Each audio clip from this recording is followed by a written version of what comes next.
اللہ اکبر اللہ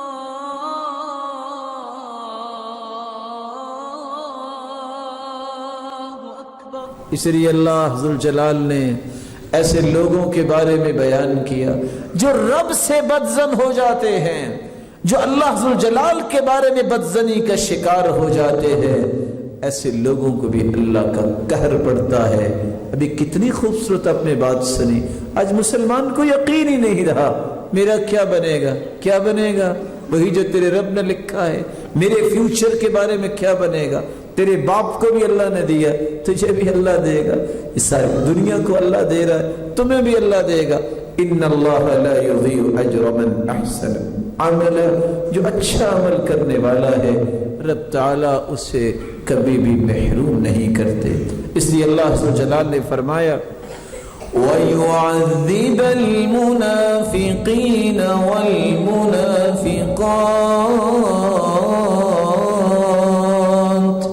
وَالْمُشْرِكِينَ وَالْمُشْرِكَاتِ الظَّانِّينَ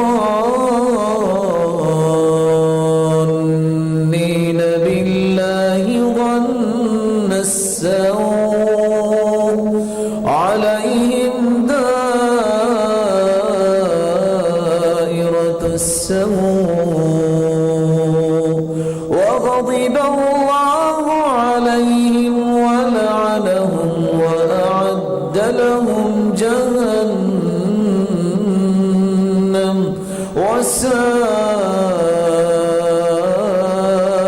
مَصِيرًا۔ عذاب تو اللہ ان کو دیں گے جو عقیدے کے منافق ہیں، مرد ہوں یا عورتیں، مشرک مرد ہو یا مشرک عورتیں، جو بدظنی کا شکار ہوتے ہیں۔ ایک ہوتا ہے کسی انسان سے بدظن ہونا، ایک ہوتا ہے رب تعالیٰ سے بدظن ہو جانا۔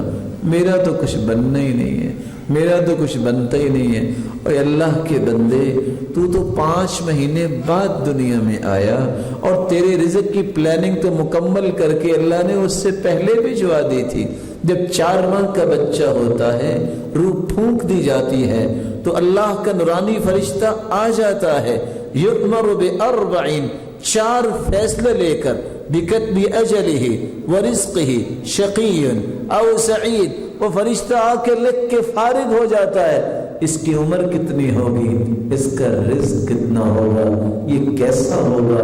یہ سارے فیصلے تو تیرے رزق کے دنیا میں 5 مہینے آنے سے پہلے ہی اللہ فارغ ہو چکے ہوتے ہیں، اور تمہیں فکر ہے کہ میرا رزق کیسے ملے گا۔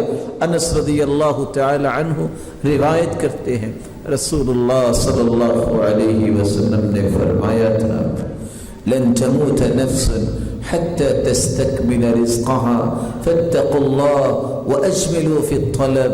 دنیا میں جو بھی آیا ہے وہ اپنا رزق کھا کے ہی فوت ہوتا ہے، کبھی اس کو موت نہیں آ سکتی۔ جو لکھوا کے آیا ہے وہ کھا کے ہی فوت ہوگا۔ اس لیے تم اچھی بات کا مطالبہ اللہ سے